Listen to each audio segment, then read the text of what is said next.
இது பார்க்கும்போதே சூப்பராக இருக்கே. அப்போ டேஸ்ட் எப்படி இருக்கும் அப்படின்னு யோசிச்சிங்கன்னா டேஸ்ட்டுமே சூப்பராக இருக்குங்க. ஃப்ளஃபியான எக் ஆம்லேட் வச்சு எக் மசாலா கிட்ஸுக்கெலாம் செஞ்சு கொடுத்தீங்கன்னா ரொம்பவே விரும்பி சாப்பிடுவாங்க. வாங்க எப்படி செய்யுதுன்னு பார்த்துடலாம். இதுக்கு முதல்ல ஃப்ளஃபியான ஆம்லேட் பண்ணிடலாம். இதுக்கு 2 முட்டை, 1 டேபிள் ஸ்பூன் வெங்காயம், 1/2 டேபிள் ஸ்பூன் தக்காளி, 1/4 ஸ்பூன் மிளகாய்த்தூள், 1/4 ஸ்பூன் மிளகுத்தூள், தேவையான அளவு உப்பு, கொஞ்சமாக கொத்தமல்லி சேர்த்துட்டு நல்லா பீட் பண்ணிவிட்டு தாளிப்பு கரண்டியில் ஆம்லேட் போட்டு எடுத்துக்கோங்க.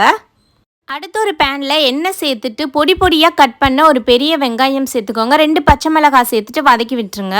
வெங்காயம் நல்லா வதங்கிட்ட பிறகு 1 டேபிள் ஸ்பூன் இஞ்சி பூண்டு சேர்த்துக்கோங்க. 1/2 table spoon red chilli powder, 1/2 table spoon தனியாத்தூள் சேர்த்துட்டு 1/4 ஸ்பூன் ஜீரக பவுடர் சேர்த்துக்கோங்க. கூடவே நல்லா பொடியாக கட் பண்ண ஒரு பெரிய தக்காளி சேர்த்துட்டு தேவையான அளவு உப்பு சேர்த்துட்டு நல்லா மசிகிற அளவுக்கு வதக்கிடுங்க. கொஞ்சமாக தண்ணி சேர்த்துக்கோங்க. அது கொதிச்ச பிறகு ஆம்லேட் சேர்த்துட்டு மசாலாவோட மிக்ஸ் பண்ணி விட்டுருங்க.